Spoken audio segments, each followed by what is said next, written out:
Hi friends, இன்றைக்கி நம்ம கொங்கு நாட்டு பாட்டி மசாலா பிரியாணி மசாலா யூஸ் பண்ணி நம்ம பிரியாணி செய்ய போகிறோம். இதுக்கு வெங்காயம் தேவையில்லை. இப்போ 1 கிலோ அரிசிக்கு நம்ம ஆயில் பார்த்திங்கன்னா ஒரு 250 மில்லி ஆயில் ஊற்றிக்க போகிறோம்.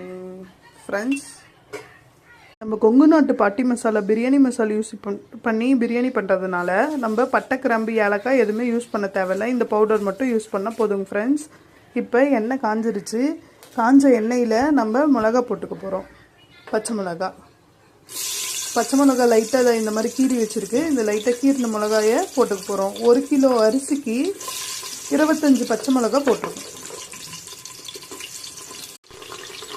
பாருங்கள் ஃப்ரெண்ட்ஸ், நம்ம பச்சை மிளகா இவ்வளோ வெள்ளையாயிடுச்சு. அடுத்தது வந்துட்டு நம்ம தக்காளி போட போகிறோம். 1 கிலோ அரிசிக்கு 600 கிராம் தக்காளி போடுங்க ஃப்ரெண்ட்ஸ்.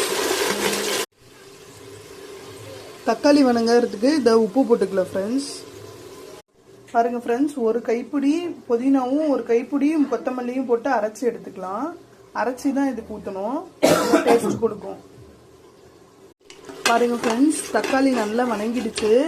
இப்போ நம்ம அரைச்சி வச்சுருக்க புதினா மல்லி அந்த பேஸ்ட்டு போகிறோம். ஃபுல்லாக போட்டு இஞ்சி பூண்டு பேஸ்ட் பாருங்கள், இந்த இவ்வளோ போட்டு நல்லா வணங்கிடுச்சு. இப்போ நம்ம கொங்கு நாட்டு பிரியாணி மசாலா பார்த்திங்கன்னா 3 ஸ்பூன் போட போகிறோம். 1 கிலோ அரிசிக்கு 3 ஸ்பூன். நல்லா வணங்கிடுச்சு. அடுத்து சிக்கன் போட போகிறோம். சிக்கன் போடுங்க. சிக்கன் போட்டு கொஞ்சம் உப்பு சேர்க்கணும்.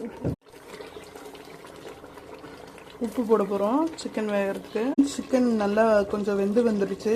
பாதி வேக்காடு வெந்த உடனே இப்போ வந்துட்டு நம்ம தண்ணி, அரிசிக்கு தேவையான தண்ணி ஊற்ற போகிறோம். இன்றைக்கி நம்ம சோனா மசூரி அரிசி யூஸ் பண்ணி பண்ணுறோம்.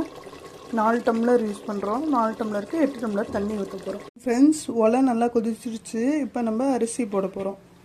ஃப்ரெண்ட்ஸ், இதில் தண்ணியில் இப்போ வந்து நம்ம உப்பு காரம் செக் பண்ணால் எப்படி இருக்கணும்னா கொஞ்சம் சுருக்குன்னு இருக்கணும். அப்போ தான் சாப்பாடு வேகும்போது எல்லாமே கரெக்டாக இருக்கணும். பாருங்கள் ஃப்ரெண்ட்ஸ், அரிசி எல்லாமே போட்டாச்சு. மேலே வந்து புதினா மட்டும் தூவி கலக்கி இறக்குனா, வேக வச்சு இறக்குனா பிரியாணி ரெடி. இதுக்கு ஒரே ஒரு விசில் மட்டும் தான் விடணும். எக்ஸ்ட்ரா விசில்ஸ் விடக்கூடாது. இதுக்கு வந்து வேறு எந்த காரமும் ஆட் பண்ண தேவையில்லை.